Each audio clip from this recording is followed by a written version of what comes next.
Mr. Speaker, members, it's been 16 years since TDI has undergone sunset review.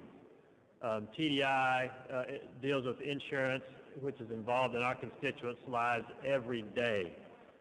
16 years is a long time before an agency goes under review, and that's because with TDI and the insurance industry undergoing sunset, it's like President Bush said in one of his presidential debates, it's hard. It's really hard to put TDI under sunset because the insurance industries are very powerful. Earlier this session, I thought that we ought to take TDI out of the sunset safety net bill. That would strengthen and would strengthen our negotiations with the Senate, our negotiations with the governor, and our negotiations with the insurance industry after we pass the bill off the floor, if everyone knew that we were serious and that if we don't pass a TDI sunset bill, we would be back here for a special session. But then the other night, Saturday night, I got a call and that there was an email from some lobbyists out there and said, I hear the Dunham crowd is going to try to take TDI out of the sunset bill next week. We've got to get business to prevent that. And so I thought, well, you know what? Okay, well, let's just put them in. Let's just go ahead right now and admit that this is just too tough a task for us. We cannot take on the insurance companies. We cannot pass the bill out of here with consumer protections. We can't pass some of the things that have happened in the last 16 years. Let's just go ahead and forget about it now. Let's just go ahead and put them in the safety net right now so we don't have to worry about it and we can rest easy for the next month because, you know, it's just too hard for us. And our constituents, they would let us go. They would understand if we don't pass after 16 years. What's another 2? They'd forgive us. They'd understand.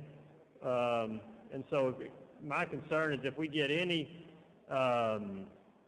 consumer protections, if we get any friendly amendments in this bill, that the insurance industry will kill it. I mean, that's what the message that I got Saturday night.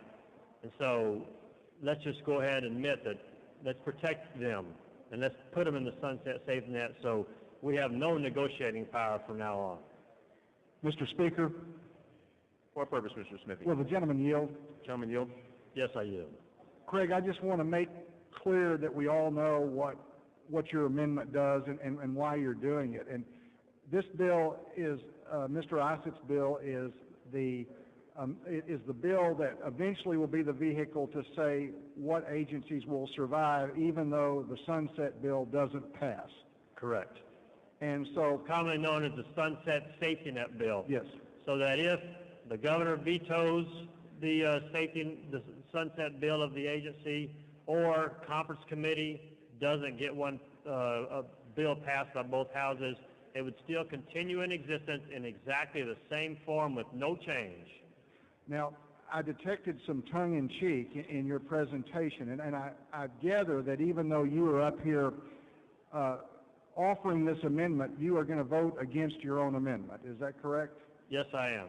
And the reason for that is not that TDI is in the bill right now, but that you want the House to go on record and make a statement that it doesn't want to put off the sunset of TDI 2 more years. Is that right? That's exactly right, Chairman Smithy. We've waited long enough. If we don't get it right in the regular session, we're going to come back and get it done in a special session and just send that message right now that we're serious. Thank you, Mr. Speaker. Members, I'm going to encourage you to vote with the author of the amendment against the amendment. This is sort of an unusual situation where Representative Eiland has brought an amendment that he asks you to vote against to call attention to how important this issue is. And it is important. There's not a member on this floor, I hope, that doesn't want to make sure that Texans have the lowest insurance rates possible. There isn't a member on the floor, I hope, that isn't interested in making sure that we have a regulatory scheme at the Texas Department of Insurance and the Insurance Commission that ensures that Texans are protected against aggressive action by rogue insurance companies. There isn't anyone on this floor who hasn't also had conversations with their constituents that insurance rates are too high. All of those things are valid, and we need to address them. And I agree with Representative Eiland that this is an important issue and that it is our intention to pass this amendment. The reason that TDI is not in the sunset bill today is the same reason that Department of Public Safety is not in the bill today, that the TRCC, the Residential Construction Commission, is not in the bill today. Of the 26 agencies that we reviewed in whole or in part, none of those are in the bill today because we don't know where we are in the process. There is a process for sunset bills. There will be a time when, if we can't come to terms with the Senate, I have no doubt that we will get a bill out of this House that will protect Texans and create a good regulatory environment for businesses to come to Texas.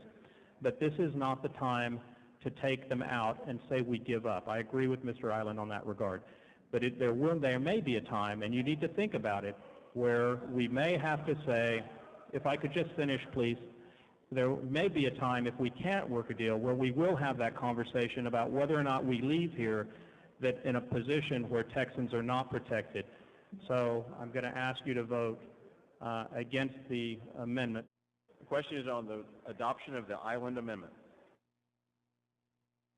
Vote aye, vote no.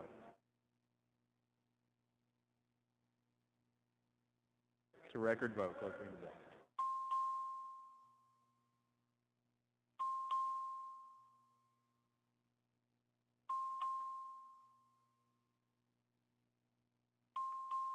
Have all voted.